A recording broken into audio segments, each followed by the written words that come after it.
In the dawning days of civilization, on the fertile banks of the Euphrates and Tigris, the ancient city of Eridu stood as a testament to humanity's growth and development. Adapa, the high priest of the temple of Enki, was an integral figure in this society. This man, born of the gods, bore wisdom far beyond mortal understanding, wisdom bestowed upon him by Enki himself. In these early days, gods and mortals lived in close quarters, with divine entities encompassing all aspects of natural phenomena. One such deity was the south wind. In the Mesopotamian pantheon, the south wind held a special place of significance. It was a divine force, capricious yet vital.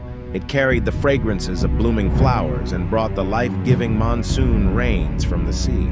Its gentle breezes provided respite during the relentless summer months, yet it was also known to be formidable and unpredictable, a harbinger of storms, a force to be reckoned with. One fateful day, Adapa ventured out onto the mighty Persian Gulf, the waters reflecting the azure expanse of the sky above.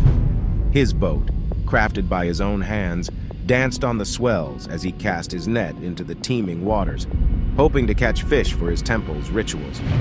However, the tranquility of the scene was shattered as the south wind, usually a gentle companion to seafarers, abruptly transformed into a fierce entity.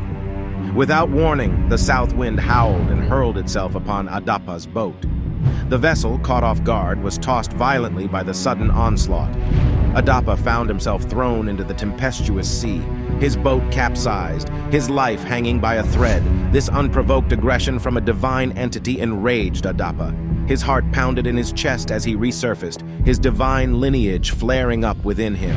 In an audacious act of defiance, Adapa drew on the wisdom gifted by Enki. His eyes locked with the invisible entity, Adapa challenged the south wind. The high priest, soaked and battered, raised his arms to the sky. With a powerful incantation and a surge of divine energy, Adapa broke the wings of the south wind, halting its rampage. The storm ceased abruptly, the once turbulent sea now eerily calm. The natural order had been disrupted, a mortal had defied a divine force, and the reverberations of this act would echo across the heavenly realm. Unbeknownst to Adapa, this encounter set into motion a series of events that would lead him to the very threshold of immortality. His life was about to take a dramatic turn as the sky god Anu, hearing of this unprecedented incident, decided to summon Adapa to his celestial court. The news of a mortal taming a divine force like the south wind traveled faster than light across the heavenly realms. The whisperings reached the high celestial court, a realm far removed from the mortal world, where Anu, the sky god, sat on his resplendent throne. Shocked and intrigued, Anu, the divine arbiter of order, decided to confront this audacious mortal, and so a divine edict was sent forth, summoning Adapa to the celestial court. As Adapa received the divine summons, a sense of awe and trepidation enveloped him. The celestial court was not a place for mortals. It was the dwelling place of gods, a realm that shimmered with divine light and resonated with celestial hymns. The grandeur of this realm was beyond human comprehension. Tales of the celestial court, passed down from generation to generation, painted pictures of resplendent halls of silver and gold, the air filled with the scent of ambrosia and the melodious harmony of divine song. The journey from the mortal realm to the heavenly abode was no ordinary voyage. It was a path seldom tread, a journey from the familiar to the extraordinary, from the mortal plane to the seat of the gods. But Adapa, with wisdom granted by Enki and the audacity that had led him to challenge the south wind, embarked on this journey, crossing the boundary that separated gods and men. The celestial court was in a state of anticipation, awaiting the arrival of this remarkable mortal. An assembly of gods filled the divine hall, their ethereal forms radiated with an inner light, their eyes reflecting the mysteries of the cosmos. Amidst them, Anu, mighty and majestic, sat on his throne, a canopy of stars above him, his countenance a blend of curiosity and stern judgment. With every step Adapa took towards the celestial court, the gravity of his journey weighed heavily upon him. The high priest of Eridu, chosen by the gods, was now walking into their very midst. His fate, and perhaps the fate of all humankind, hung in the balance. Little did he know, his trials were only beginning. The decisions he would make in the divine presence of Anu and the celestial assembly would echo through eternity. Stepping into the celestial court, the air vibrant with divine energy, Adapa found himself standing before the host of the gods, his gaze meeting that of Anu. A silence fell upon the divine assembly, the quiet hum of anticipation rippling through the grand hall. Here was a mortal who had dared to challenge the forces of the cosmos, yet he stood not in defiance but with humility and respect. Anu, the king of the gods, was a sight to behold. His presence emanated power and wisdom, his eyes reflecting the vast expanse of the cosmos. Yet there was a softness in his gaze, a curiosity to know the mortal standing before him. It was the trial of Adapa, a proceeding that held the attention of all divine entities present. Adapa's wisdom and bravery were put to the test as he faced a barrage of questions from Anu and the celestial assembly. His actions, his motives, his daring audacity to confront the south wind were all probed. The celestial court watched closely, observing Adapa's responses, assessing the wisdom and knowledge bestowed upon him by Enki. Yet, through the divine inquisition, Adapa remained steadfast. His respect for the gods unwavered, his humility unyielding. He spoke with a gentle conviction, his words echoing in the silence of the celestial court.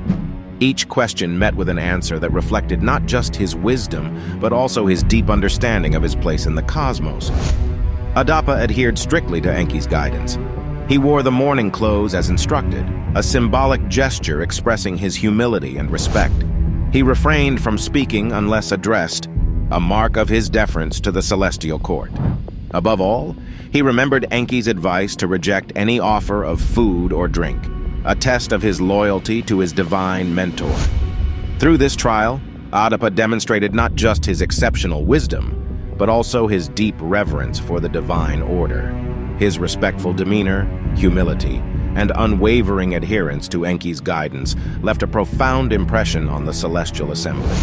As the trial progressed, it was becoming clear that Adapa was no ordinary mortal. His destiny was yet to unfold in this divine realm under the watchful eyes of the celestial court. Enki, the Mesopotamian god of wisdom, water, and creation, played a pivotal role in the story of Adapa. His connection with the human sage wasn't merely that of a god and his human protege. It was a bond that ran deeper, seeped in mutual respect, admiration, and above all, wisdom. The god himself had chosen Adapa as one of the 7 Apkallu, sage-like beings who acted as intermediaries between the human and divine realms. Adapa's extraordinary wisdom, his very essence, was a gift from Enki. The god saw in Adapa not just a mortal, but a being capable of understanding and harnessing the power of divine wisdom. This connection explains why Enki chose to guide and protect Adapa during his summoning to the celestial court. It was more than a divine obligation. It was a testament to his belief in Adapa's wisdom and character. He knew the challenges Adapa would face in the celestial realm, the trials and tribulations of standing in front of the divine assembly. Thus, he prepared Adapa, providing him with guidance to navigate the complexities of the heavenly court. Enki's instructions to Adapa were a manifestation of his deep wisdom and foresight.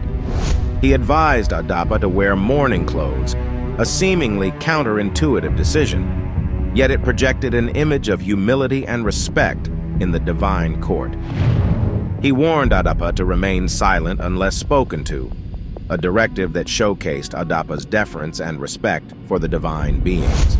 Most critically, he instructed Adapa to decline any offer of food or drink, a test of his loyalty and trust in his divine mentor.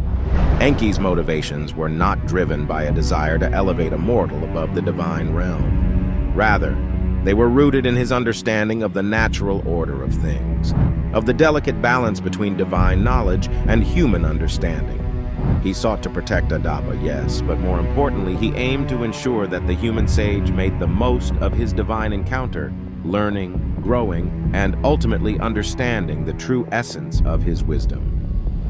The story of Adapa is as much about Enki as it is about the mortal sage. It showcases Enki's wisdom, his understanding of the cosmos, and his role in guiding Adapa through the divine realm. His guidance shaped the course of Adapa's journey, his influence echoing through the divine court, and his wisdom serving as the compass for the human sage standing in the face of divine judgment. In the grand halls of the celestial court, with divine beings as witness, unfolded a moment of profound significance, not just for Adapa, but for all of humankind. Anu, the sky god, extended an offer to the mortal sage. It was an offer that transcended the mundane, an offer of divine proportions, the bread and water of life. In the divine realm, where mortal laws held no sway, the bread and water of life were not mere sustenance. They were symbols of immortality, the divine essence itself. To partake in them was to transcend the mortal coil, to break the chains of earthly existence, and step into the realm of the eternal. Anu's offer was a gesture of acceptance, an acknowledgement of Adapa's wisdom, and perhaps a test of his understanding of divine knowledge. Adapa, standing before the sky god, faced a choice that bore the weight of eternity. He could accept the bread and water of life, embrace immortality, and forever alter the course of human destiny. Or he could decline the divine offer, choose the path of mortality, and abide by his mentor's guidance. The air in the celestial court grew tense, the divine beings watching with bated breath as Adapa considered the offer. In a display of humility, respect, and steadfast loyalty, Adapa declined Anu's offer. He chose the path of mortality, adhering to Enki's instruction. The mortal sage, in a realm of immortality, had chosen to remain mortal. It was a decision that echoed through the celestial court, a decision that bound humankind to the cycle of life and death. Adapa's choice has been interpreted in myriad ways. Some see it as a tragic misstep, an opportunity lost. Others view it as a testament to human wisdom, the ability to navigate divine trials and remain true to one's nature. It was a decision that spoke volumes about Adapa's character, his understanding of divine wisdom, and his acceptance of human limitations. The choice of mortality, however, bore profound implications. It was an affirmation of the human condition, a conscious embrace of our mortal existence. It reminded us of the fleeting beauty of life, the ephemeral moments that make up our earthly existence, and the wisdom in understanding and accepting our mortal nature. Adapa, the wise sage of Eridu, in his decision had encapsulated the essence of human existence. He had shown us that wisdom lies not in aspiring for the divine, but in understanding and accepting our mortal selves. His story, thus, stands as a timeless reminder of our mortal existence, the wisdom in our humanity, and our place in the grand tapestry of life. The echoes of Adapa's choice gradually subsided in the divine court, yet its resonance permeated through the fabric of existence. Adapa, still donned in his mourning attire, was sent back to the mortal realm, carrying with him the burden of his decision. As he descended from the heavens, the azure of the sky blending with the earthen hues of Eridu, he was no longer just a sage. He had become a part of a cosmic narrative, a symbol of the enduring human condition. The city of Eridu, under the shifting shade of the date palms and the towering temple of Enki, welcomed back its wise sage. However, Adapa's return was not that of a defeated figure, but of a mortal who had walked among the gods, a man who had witnessed the divine and had chosen the path of mortality. His journey had changed him, molding him into a vessel of wisdom and profound understanding. His wisdom now bore the depth of the celestial waters, and his gaze held a quiet knowing, the understanding of the mortal realm's place in the grand cosmos. He resumed his duties at the temple of Enki, his divine wisdom permeating through his teachings and his sacred bread, offering a glimpse of the divine in the mortal realm.